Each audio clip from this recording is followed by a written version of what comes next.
Holy cow, 9:55. Last time I checked the clock, it was like 6 o'clock, 6:05 or something.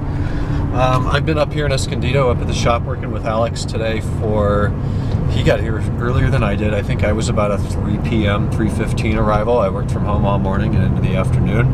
I caught up on 7 vlogs. I do not know how I got back 7 days, but I did, so caught up on that. It's a long story I'm not going to get into, but returns for items that you thought fit your car but don't are no longer my problem. This has been a huge headache today. You know, you learn stuff the hard way, unfortunately, and I want to make happy customers, and if something arrives and it's not as described or not as photographed, or I sent the wrong item, of course I'm going to return those things and cover shipping and make things right. But when I give you a warning and say I don't know if it'll fit that car, you should do the research, and they buy it anyways and then it doesn't fit, that's not my problem to return that. And I don't think that should take hours of my administration in a day. Anyhow, it is what it is. We made some progress on titanium today.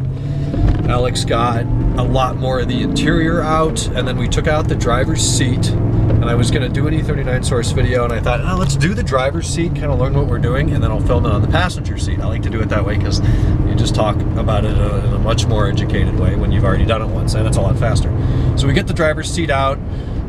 It took a while to figure out what motor controls what, and even when we try to set the thing straight, it's like sometimes, I'm talking about the bottom seat cushion up and down, and the back seat cushion recline, only half of that works with the common seat twist issue.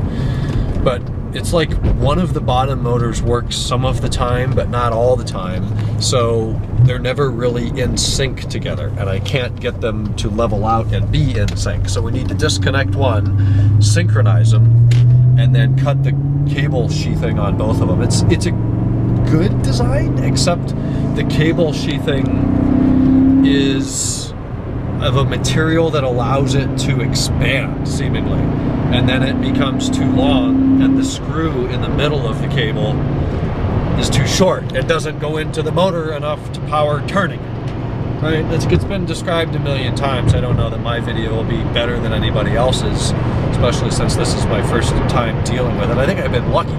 Everybody I know drives an E39, and only Nick sometimes has problems with it. And I thought he fixed it, apparently not. And I know Kenan has a problem with the bottom seat. Whatever, I've never had to do it before. So we're learning.